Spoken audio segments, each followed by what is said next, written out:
नमस्कार दोस्तों, मैं सीए श्वेता जैन आज आपको इनकम टैक्स की सेक्शन 194 क्यू जो कि गुड्स परचेज करने पर टीडीएस करने से रिलेटेड है और साथ ही सेक्शन 206C1H जिसमें कि गुड्स को सेल करने पर टीसीएस करना होता है। तो इन दोनों ही सेक्शन के बारे में मैं आज आपको डिटेल में बताऊंगी और साथ ही इससे जुड़े कई कंफ्यूजन है कि क्या कब टीडीएस होगा, कब टीसीएस होगा, ये दोनों किस पर एप्लीकेबल होंगे और क्या दोनों एक साथ एप्लीकेबल हो जाएंगे या इससे रिलेटेड बहुत सारे कंफ्यूजन है। तो सभी पॉइंट्स मैंने आज अपने वीडियो में क्लियर करने की कोशिश की है।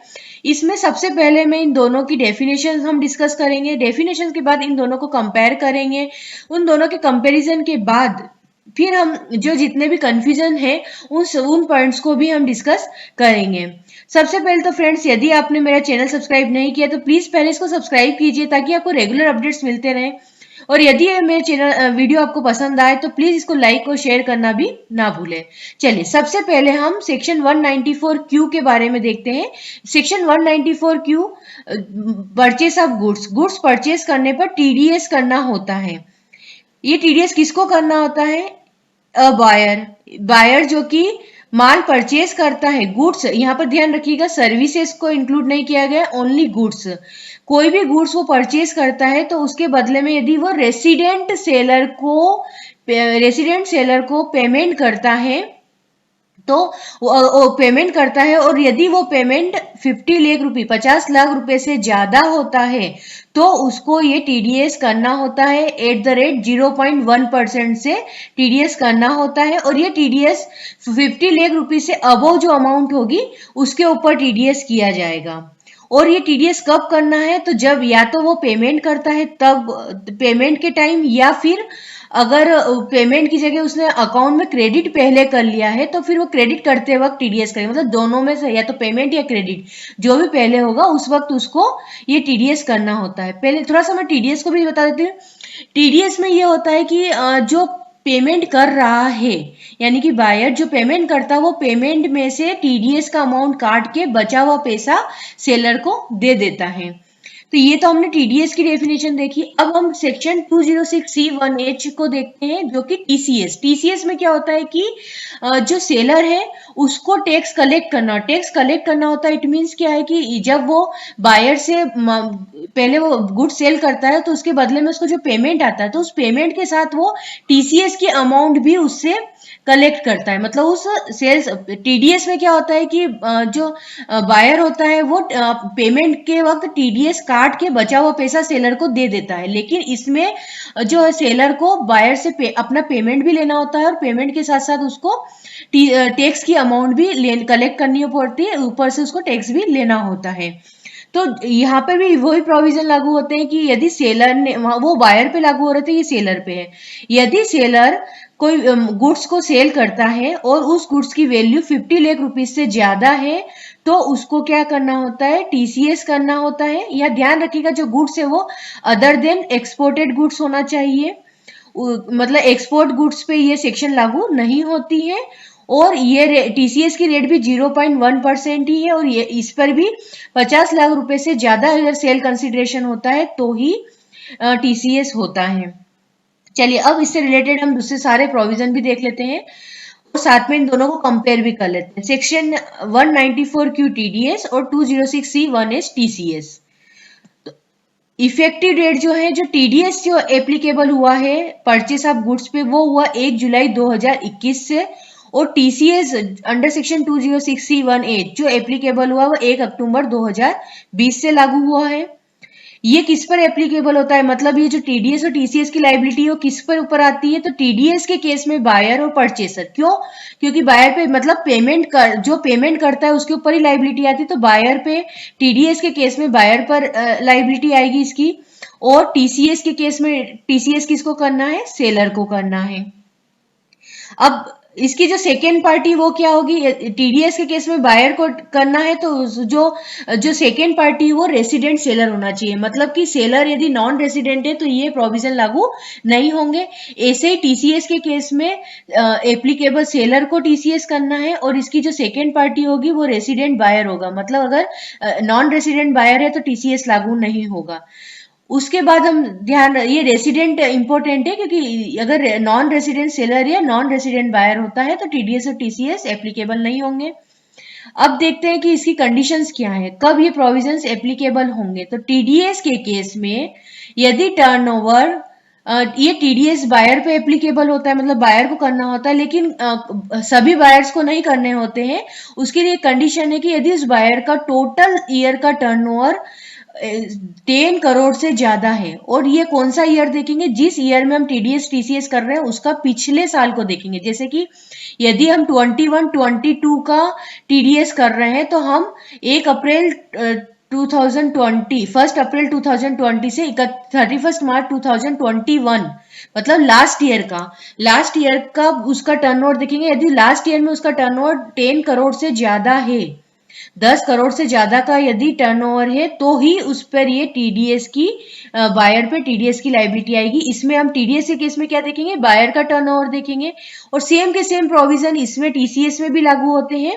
और इसमें जो, लेकिन इसमें क्या करेंगे, सेलर का लास्ट ईयर के सेलर का टर्नओवर देखेंगे कि यदि उसका टर्नओवर 10 करोड़ से ज्यादा होगा, सेलर का टर्नओवर 10 करोड़ से ज्यादा होगा तो टीसीएस लागू होगा। अगर ये पहली कंडीशन ही फुलफिल नहीं होगी तो फिर टीडीएस और टीसीएस है, मतलब सबसे पहले हमको यही देखना है कि बायर का, टीडीएस के केस में बायर का टर्नओवर लास्ट ईयर 10 करोड़ था, यदि उससे कम था या 10 करोड़ था तो फिर ये लागू नहीं होगा। ऐसे टीसीएस में भी यदि सेलर का टर्नओवर 10 करोड़ से कम, 10 करोड़ या उससे कम है तो ये टीसीएस लागू नहीं होगा।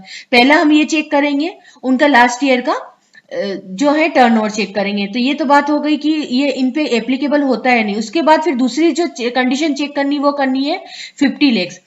जो अब टीडीएस के केस में क्या होता है, बायर को पेमेंट माल खरीदता है तो वो जो माल खरीद रहा है सेलर से, वो अलग अलग सेलर वाइज देखेंगे जो हमको टीडीएस और टीसीएस करने हैं।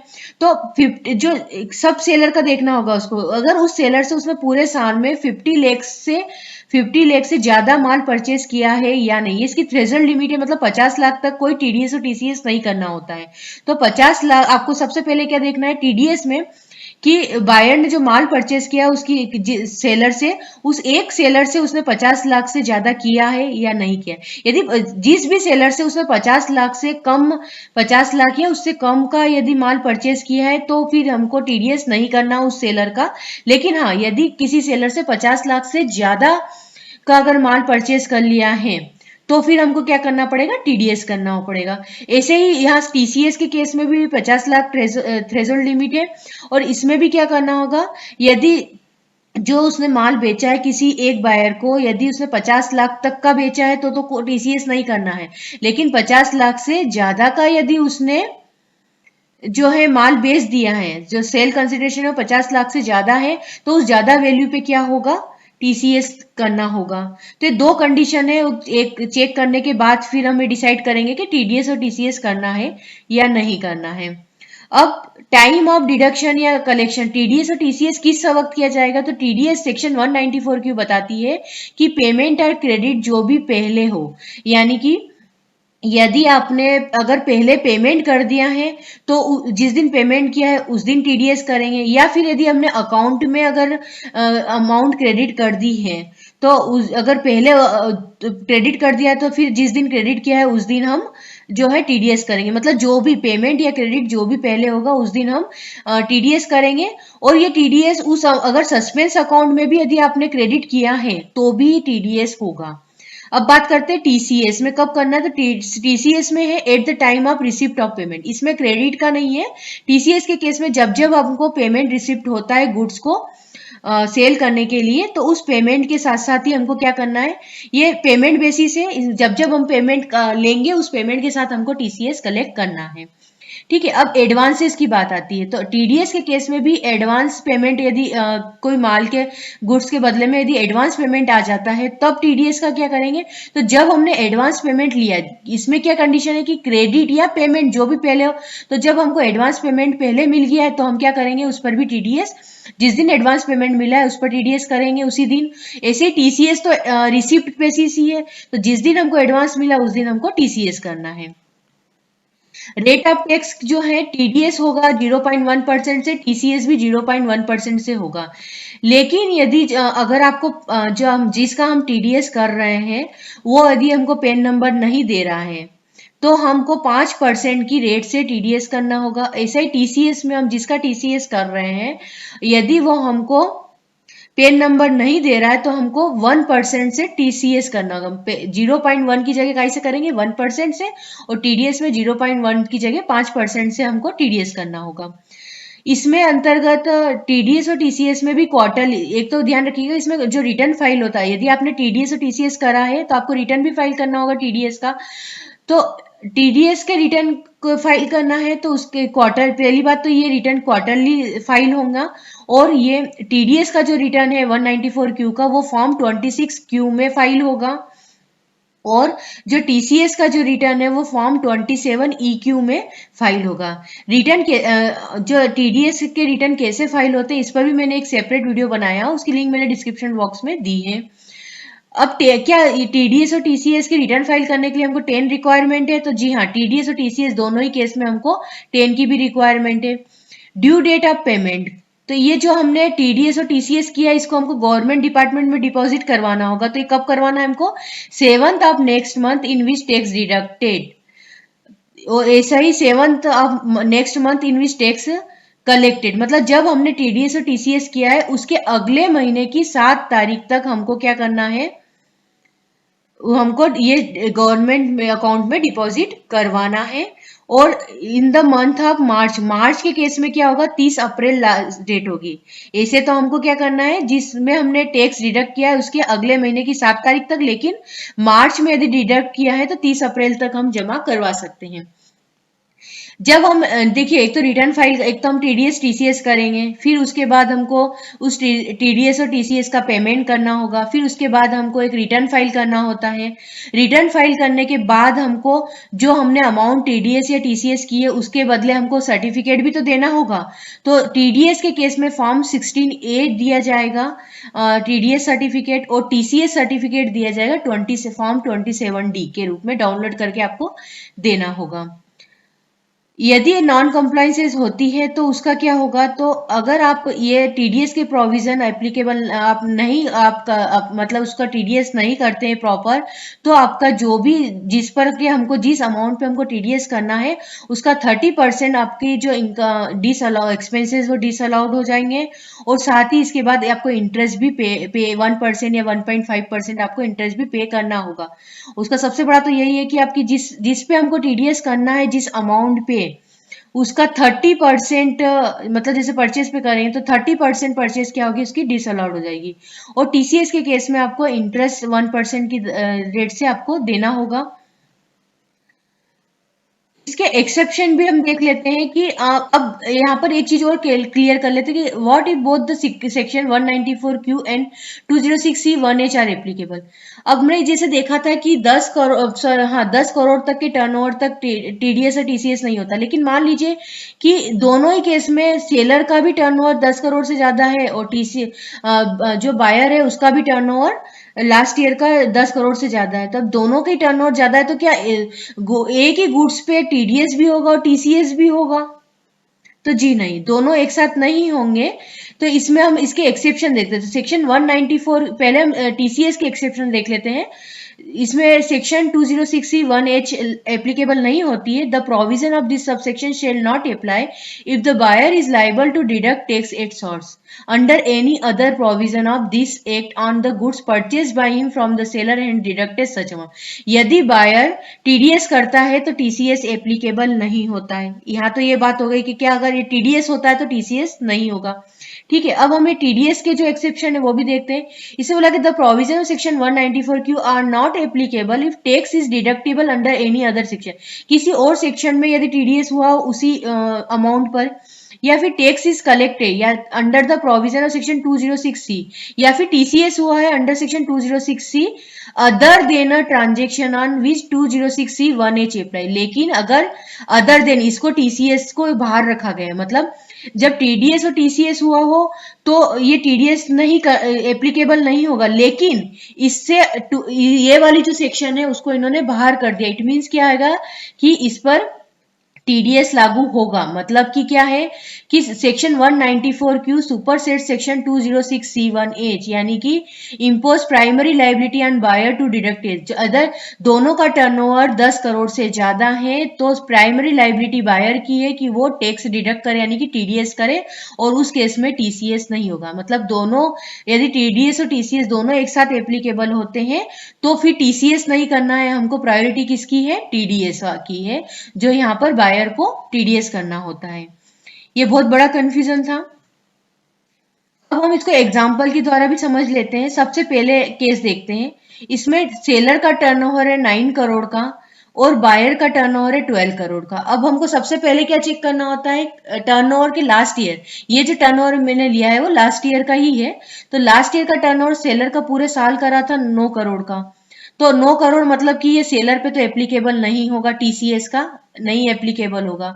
लेकिन 12 करोड़ बायर का जो टर्नओवर था वो ज्यादा था, 10 करोड़ से ज्यादा, तो यहाँ पर प्रोविजन टीडीएस टीसीएस लागू नहीं हो रहा इस केस में, लेकिन टीडीएस बायर है, बायर का ज्यादा है, इसका बायर मतलब टीडीएस, तो टीडीएस इस पर एप्लीकेबल हो रहा है। अब उसके बाद सेल्स कंसिडरेशन मिला है आपको 65 लाख, और सेल कंसिडरेशन उसका 65 लाख है इनवाइस वैल्यू, और सेल कंसिडरेशन रिसीव्ड कितना हुआ है सेलर से, सेलर को कितना रिसीव्ड हुआ, 60 लाख। तो अब इसमें पहले हमने ये निकाल लिया कि किस पे एप्लीकेबल होता है, टीडीएस हो रहा है, इसमें 194Q एप्लीकेबल हो रहा है, और ये रेस्पॉन्सिबिलिटी किसकी है, बायर की है। तो अब जब टीडीएस के केस में हमको क्या देखना होता है, या तो क्रेडिट पहले हो या पेमेंट पहले हो। तो इसमें क्या हुआ, क्रेडिट पहले हुआ क्योंकि सेल कंसिडरेशन जो है 65 लाख का, इनवाइस वैल्यू क्रेडिट पहले हुई होगी, तो हम यहाँ क्या लेंगे, इसको 65 लाख पर हमको टीडीएस करना है। और किसको करना है, ये बायर को टीडीएस करना है। किस अमाउंट पे करना है, तो 65 में से 50 लाख, तो हम 50 लाख का अमाउंट हमने माइनस कर दी, जो बची हुई 15 लाख थे उस पे हमने क्या किया है, टीडीएस किया है। ठीक है, और टीडीएस कितना होगा, तो 15 लाख का 0.1%, यानी कि 1500 रुपए टीडीएस की अमाउंट आएगी। ये ध्यान रखना है, जो 50 लाख देखेंगे आप, ये हम पूरे साल का, और ये हर मतलब जो है हर सेलर का होगा कि हमने जिस से भी माल खरीदा उसका सबका आपको देखना है। जिसका 50 लाख तक है उसका तो हम छोड़ देंगे, और ये जिस भी हो, ऐसा नहीं कि सिंगल बिल, कभी कभी ये भी क्वेश्चन आता है कि सिंगल बिल हो या डबल बिल, वो कुछ नहीं, पूरे साल का देखना, चाहे वो एक बिल में कितना गया दूसरे। जिस दिन भी 50 लाख से ज्यादा आपका बिल हो जाता है तो उस ज्यादा अमाउंट पे, 50 लाख तक तो हमको नहीं करना, लेकिन 50 लाख से ऊपर अगर आपका जो है सेल होती है, सेल कंसिडरेशन है, तो हम उस ऊपर वाली जो अमाउंट है 50 लाख से ज्यादा, उस पर हम क्या टीडीएस करेंगे। अब हम सेकेंड केस देखते हैं। उसमें सेलर का टर्नओवर है 12 करोड़ का, 10 करोड़ से ज्यादा है, और बायर का है 11 करोड़, बायर का भी 10 करोड़ से ज्यादा है। अब ये देखिए यहाँ पे 12 करोड़ ज्यादा है, मतलब टीसीएस भी एप्लीकेबल हो रहा है, 11 करोड़ भी ज्यादा है, मतलब यहाँ पर टीडीएस भी एप्लीकेबल हो रहा है। तो इस केस में क्या करेंगे हम, कि इसमें जब दोनों ही टीसीएस भी एप्लीकेबल हो, टीडीएस भी एप्लीकेबल हो, तो उसमें हमको क्या करना होता है, जो प्रायोरिटी वो किसको है, बायर की रिस्पॉन्सिबिलिटी है, तो यहाँ पर टीडीएस होगा, टीसीएस नहीं होगा। अब किस अमाउंट पे होगा, तो वो भी देखते हैं कि सेल कंसिडरेशन जो है 70 लाख और 65 लाख। टीडीएस के केस में क्रेडिट या payment which ever is less, तो हम यहाँ 70 लाख लेंगे। 70 में से 50 लाख जो है वो माइनस कर दिया, टोटल 20 लाख पे हमारा टीडीएस होगा, और ये टीडीएस अमाउंट आएगी 2000 रुपीज। ठीक है, ये सेकेंड केस हो गया। उसके बाद हम देखते हैं थर्ड केस देखते हैं। इसमें सेलर का टर्नओवर है 13 करोड़ का, 10 करोड़ से ज्यादा है, तो मतलब टीसीएस इस पे एप्लीकेबल हो रहा है। और बायर का टर्नओवर तो 8 करोड़, ये मतलब इस पे टीडीएस एप्लीकेबल नहीं हो रहा है। और सेल कंसिडरेशन है 80 लाख का, और सेल्स रिसीव्ड कितना हुआ है अमाउंट, 75 लाख की। और इस पे एप्लीकेबल क्या होगी, टीसीएस एप्लीकेबल होगा, यानी कि उसकी रिस्पॉन्सिबिलिटी किस पे आएगी, टीसीएस की, सेलर के, मतलब उसको क्या करना पड़ेगा, बायर से वो अमाउंट कलेक्ट, टीसीएस कलेक्ट करना होगा। और ये कलेक्ट कितनी अमाउंट पे करना है, इसमें टीसीएस के केस में क्या होता है कि जो सेल कंसिडरेशन रिसीव्ड है, मतलब ये पेमेंट रिसीव्ड बेसिस पे है, तो इससे हमको क्रेडिट से कोई मतलब नहीं है। हम क्या देखेंगे कितना पेमेंट मिला, 75 लाख का, तो 75 में से 50 माइनस करेंगे, और 25 लाख पे क्या होगा, टीसीएस होगा, और 25 लाख पे 0.1% से 2500 रुपए टीसीएस हो जाए, सॉरी टीसीएस हो जाएगा। और एक चीज और भी देखनी कि यदि सेल कंसिडरेशन आपका 50 लाख से कम है, किसी भी पूरे साल को मिलाकर, एक बिल नहीं, पूरे साल को मिलाकर 50 लाख या 50 लाख से कम है, तो फिर हमको देखना ही नहीं, ना टीडीएस होगा ना टीसीएस होगा। अब इसलिए मैंने बताया कि इस सेक्शन, इन दोनों सेक्शन को लेके बहुत सारे कंफ्यूजन थे, तो इसके लिए एक सीबीडीटी द्वारा 30 जून 2021 को सर्कुलर नंबर 13 ऑफ 2021 इशू किया गया था। तो उसके भी जो मेन पॉइंट्स है वो हम देख लेते हैं। Calculation of threshold for the financial year 2021-22। जैसा कि मैंने बताया था कि टीडीएस जो है वो 1 जुलाई 2021 से एप्लीकेबल हुआ, तो उस केस में बोल रहे हैं कि जो 50 लाख की जो लिमिट है वो हम कैसे देखेंगे। तो इसमें ये क्लियर किया गया है कि जो 50 लाख की जो लिमिट है वो हम भले ही हम 1 जुलाई से लागू हो रहा है, लेकिन ये 50 लाख की लिमिट तो हमको 1 अप्रैल 2021 से ही पूरे साल, क्योंकि इसमें क्या है कि ये थ्रेशोल्ड हमको देखना क्या है, पूरे साल में देखना है कि 50 लाख से कब ऊपर हुआ है या होता है नहीं। तो फिर हम इस केस में क्या करेंगे, 1 अप्रैल से ही आपको 50 लाख की जो लिमिट है वो देखने के लिए आपको 1 अप्रैल 2021 से ही आपको जो देखनी अमाउंट की क्या सेल्स कंसिडरेशन जो है वो 50 लाख से ज्यादा है, तो इसके लिए हम 1 अप्रैल से लेके 30 जून तक की सेल को भी इंक्लूड करेंगे। ठीक है, लेकिन ये एप्लीकेबल 1 जुलाई 2021 से हुआ, तो इसमें इस केस में क्या होगा कि जो 30 जून तक जो सेल्स अमाउंट है, 30 जून तक जो पेमेंट मिला है उस पर टीडीएस लागू नहीं होगा। मतलब मान लीजिए कि 1 अप्रैल से 30 जून तक अगर 60 लाख रुपए का पेमेंट हो गया है, तो उस 50 लाख तो उसने पूरे कर लिए, तो पर 30 जून तक उसने 50 लाख पूरे कर लिए, तो 50 लाख के लिए तो हम वो चीज देखेंगे, लेकिन जो 10 लाख है उस 10 लाख पे टीडीएस नहीं होगा। और जुलाई पे मान लो उसने फिर 10 लाख की और परचेज कर ली, तो उस जो 10 लाख है उस पे हमने 50 ऑलरेडी उसके हो चुके हैं, तो उस 10 केवल 10 लाख पे हमको, क्योंकि जुलाई में हुआ है, तो मतलब 30 जून तक हमको किसी भी अमाउंट पे टीडीएस नहीं करना है, क्योंकि ये एप्लीकेबल सेक्शन एप्लीकेबल ही नहीं हुई है। लेकिन हाँ, थ्रेशोल्ड के लिए 50 लाख की जो लिमिट है उसके लिए हमको 1 अप्रैल से ही सेल्स टर्नओवर देखना है। और ये ध्यान रखना है कि इसमें क्रेडिट या पेमेंट जो भी पहले हो उस पर ही क्या होंगे, ये टीडीएस के प्रोविजन लागू होंगे। हम इसको एग्जांपल से समझते हैं। जैसे कि परचेस हमने कर ली 30 जून 2021 तक, 30 जून 2021 तक हमने परचेस की है 60 लाख की। अभी एप्लीकेबल तो हुआ जुलाई से, और जुलाई में हमने परचेस की है 10 लाख की। टोटल ऐसे तो देखा जाए तो 70 लाख की परचेस हो गई। अगर हम 50 लाख माइनस करें तो हमको 20 लाख पे टीडीएस करना चाहिए, पर नहीं। क्यों? पहली बात है कि हम 50 लाख की लिमिट तो ऑलरेडी 30 जून तक आपकी खत्म हो गई है, लेकिन 30 जून के बाद 50 लाख की लिमिट के बाद भी 10 लाख बच रहे हैं, लेकिन इस 10 लाख पे हमको टीडीएस नहीं करना है, क्योंकि ये कब का है, 30 जून का। तो अब अगली जो जुलाई में परचेस आई है वो कितनी आई, 10 लाख की, तो जो टीडीएस होगा वो 10 लाख का होगा। ठीक है, कि 50 लाख के लिए हमने जरूर 60 लाख को देखा है, लेकिन जो 50 लाख के ऊपर जो 30 जून तक का है उस पर हमको टीडीएस नहीं करना है। इस एक एग्जाम्पल और देखते हैं।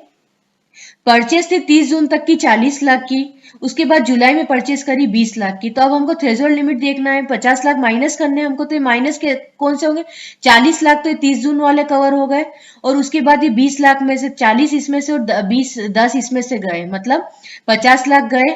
तो उस 50 इसमें अब इसमें से 40 इसमें गए और 20 लाख में से गए, तो अब हमारे पास जो जुलाई की परचेस थी उसमें से 10 लाख पे हमको क्या करना पड़ेगा, टीडीएस करना होगा। एक क्वेश्चन बार बार आता है कि क्या जो जीएसटी की अमाउंट है या परचेस रिटर्न की अमाउंट है उसका एडजस्टमेंट भी करना है, क्या उस पर भी टीडीएस या टीसीएस होगा। तो टीसीएस के केस में जो जो थी अंडर सेक्शन 206C1H, उसमें तो आपको जीएसटी का कोई भी एडजस्टमेंट नहीं करना है, मतलब कि इंक्लूडिंग जीएसटी अमाउंट पे ही आपको टीडीएस करना है। ऐसा इसलिए क्योंकि जो टीसीएस है वो पेमेंट बेसिस पे आपका जो टीसीएस होता है, तो टीसीएस के केस में जीएसटी इंक्लूड रहेगा। जो भी अमाउंट मिलती, क्योंकि वो रिसिप्ट बेसिस पे, तो जो भी रिसिप्ट मिल रही है हमको उस पर पूरी रिसिप्ट पे हमको ये टीसीएस करना है, उसमें जीएसटी को हटाना नहीं है। लेकिन टीडीएस के केस में जो है, यदि इनवाइस में आपको जो अमाउंट है वो सेपरेटली दिखाई गई है, जीएसटी की अमाउंट, और साथ ही हमने जो, तो हम वो टीडीएस जो करेंगे वो हम क्या करेंगे, जीएसटी को अमाउंट को इंक्लूड करते हुए नहीं करेंगे, मतलब जीएसटी की अमाउंट को छोड़ के जो इनवाइस की वैल्यू है, टैक्स के पहले की जो वैल्यू है उस पे हम टीडीएस करेंगे, मतलब कि इसमें जीएसटी इंक्लूड नहीं रहेगा। लेकिन ये उस केस में होगा जबकि आपने क्या किया हो, क्रेडिट बेसिस पे, मतलब यदि अपने इनवाइस वैल्यू को पहले क्रेडिट किया हो और टीडीएस कर रहे हो आप, तो फिर आप जीएसटी के अमाउंट को इंक्लूड नहीं करेंगे। लेकिन मान लीजिए कि आपने पहले क्रेडिट नहीं किया, पहले आपने पेमेंट कर दिया है, तो फिर पेमेंट पहले कर दिया, तो फिर हम पहले पेमेंट किया तो पहले टीडीएस करेंगे, तो पेमेंट करेंगे तो उस वक्त हम जीएसटी को अमाउंट को कुछ भी एडजस्टमेंट नहीं करेंगे। जो भी हमको पेमेंट मिला है उस पर हमको पूरे पे टीडीएस करना होगा। उस केस में पेमेंट बेसिस पे यदि टीडीएस होता है तो फिर उस बेसिस में हमको जीएसटी को जो भी जीएसटी इंक्लूड ही रहेगा उसको एक्सक्लूड नहीं करेंगे। लेकिन हाँ, यदि क्रेडिट बेसिस पे टीडीएस होता है तो फिर हम जीएसटी को एक्सक्लूड करेंगे। अब हम परचेस रिटर्न को देख लेते हैं। यदि कोई माल परचेस रिटर्न हुआ है तो उस स्थिति में क्या टीडीएस और तो पहले ही हो जाएगा, तो जो टीडीएस की अमाउंट है वो हम उसकी उसी बायर की सेम जो सेलर है उसी सेलर की जो नेक्स्ट परचेस करेंगे उसमें हम अगली परचेस में सेम सेलर की अगली परचेस में हम एडजस्ट कर देंगे। लेकिन यदि इस परचेस रिटर्न के बदले में हमने उस गुड्स के बदले दूसरा गुड्स दे दिया है, मतलब रिप्लेस कर दिया है, तो फिर हम ये परचेस रिटर्न के अमाउंट को एडजस्ट नहीं करेंगे। Whether non-resident can be buyer under section 194Q of the act, TDS के लिए क्या नॉन रेसिडेंट बायर हो सकता है? तो नहीं, not apply to a non resident. यदि कोई नॉन रेसिडेंट जो बायर है वो नॉन रेसिडेंट है और सेलर क्या है, रेसिडेंट है, तो लेकिन उस बायर का यदि कोई परमानेंट एस्टेब्लिशमेंट इंडिया में नहीं है तो फिर ये सेक्शन उस पर लागू नहीं होगी। Whether tax is to be deducted when the seller is a person whose income is exempt. यदि मान लीजिए कि जिसका हमको टीडीएस या टीसीएस करना है उस व्यक्ति की इनकम ही एग्जम्प्ट हो, तो उस केस में क्या टीडीएस और टीसीएस की ये सेक्शन लागू होगी? तो नहीं, 194Q जो है नहीं अप्लाई नहीं होगी यदि जो सेलर है उसकी इनकम जो है वो एग्जम्प्ट इनकम है। ऐसे ही सेक्शन 206C1S टीसीएस भी अप्लाई नहीं होगा यदि जो बायर है उसकी इनकम एग्जम्प्ट होगी। लेकिन यदि इन बायर या सेलर के केस में जो भी केस है उसमें यदि कोई पूरी इनकम एग्जाम ना होकर केवल उस इनकम का कुछ पार्ट ही एग्जाम होता है, मतलब थोड़ी इनकम एग्जाम होती है बाकी टैक्सेबल होती है, तो उस केस में फिर ये टीडीएस और टीसीएस जो है वो एप्लीकेबल होंगे, वो हमको करना पड़ेंगे, उसमें फिर आपको ये प्रोविजन लागू होंगे। Whether provision of section 194Q of the Act shall apply to buyer in the year of incorporation. जिस साल में इनकारपोरेशन हुआ उस साल में क्या टीडीएस के प्रोविजन लागू होंगे? तो नहीं होंगे। क्यों नहीं होंगे?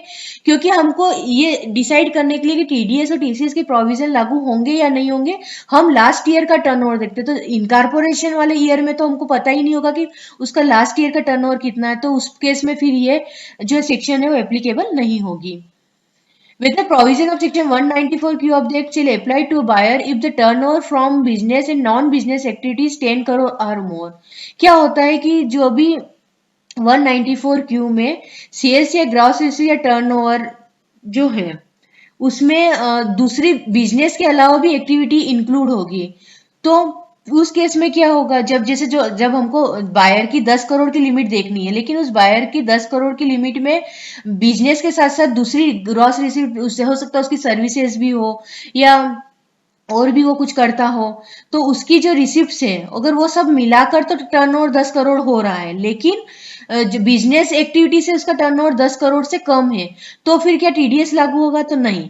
यदि उस बायर की जो 10 करोड़ की जो लिमिट है, the sales or gross receipt or turnover from business carried on by him must exceed 10, मतलब सिर्फ जो बिजनेस एक्टिविटी से यदि 10 करोड़ से ज्यादा टर्नओवर होता है तो ही ये सेक्शन एप्लीकेबल होगी, नॉन बिजनेस एक्टिविटी पर ये सेक्शन एप्लीकेबल नहीं होगी। एक क्वेश्चन ये भी आता है कि क्या loading and unloading charges, packing charges, freight charges and other incidental charges भी कंसिडरेशन में इंक्लूड होंगे? तो यदि इनवाइस में ये सारे चार्जेस इनवाइस में सेपरेट इनवाइस में इंक्लूड है, ये सारे चार्जेस जो है इनवाइस में ही लगे हुए हैं, तो हमको उस पर टीडीएस करना है, टोटल इनवाइस वैल्यू पर टीडीएस होगा, ये इंक्लूडिंग सच इंसिडेंटल चार्जेस, सारे चार्जेस को इंक्लूड करके टोटल इनवाइस वैल्यू पर टीडीएस होगा। लेकिन यदि इन जो एक्सपेंसेस है वो सेल्स में इनवाइस में इंक्लूड ना करके हमने इसके सेपरेट इनवाइस इशू किया है, तो सेपरेट इनवाइस अगर इन एक्सपेंसेस के लिए सेपरेट इनवाइस है तो फिर इन एक्सपेंसेस पे टीडीएस नहीं होगा, मतलब जो एक्सपेंसेस का पार्ट है उस पे टीडीएस नहीं होगा यदि सेपरेट इन एक्सपेंसेस का सेपरेट हमने बिल दिया है तो। Do we have to deduct TDS on payment to a seller residing abroad. यदि सेलर जो है वो नॉन रेसिडेंट है, वो बाहर रहता है, तो क्या उस पर भी ये प्रोविजन लागू होंगे? तो नहीं, इस पर नहीं होंगे। मैंने पे शुरू में बताया था कि सेलर आपका रेसिडेंट, टीडीएस के केस में रेसिडेंट सेलर होना चाहिए, टीसीएस के केस में रेसिडेंट बायर होना चाहिए। भी सारे पॉइंट्स, बहुत सारे कंफ्यूजन जो थे वो मैंने सभी आज क्लियर करने की पूरी कोशिश की है। मुझे पूरी उम्मीद है कि आपको मेरा वीडियो पसंद आया होगा। इसके अलावा भी यदि आपकी कोई क्वेरी है तो कमेंट्स बॉक्स में कमेंट करके पूछ सकते हैं। Thank you.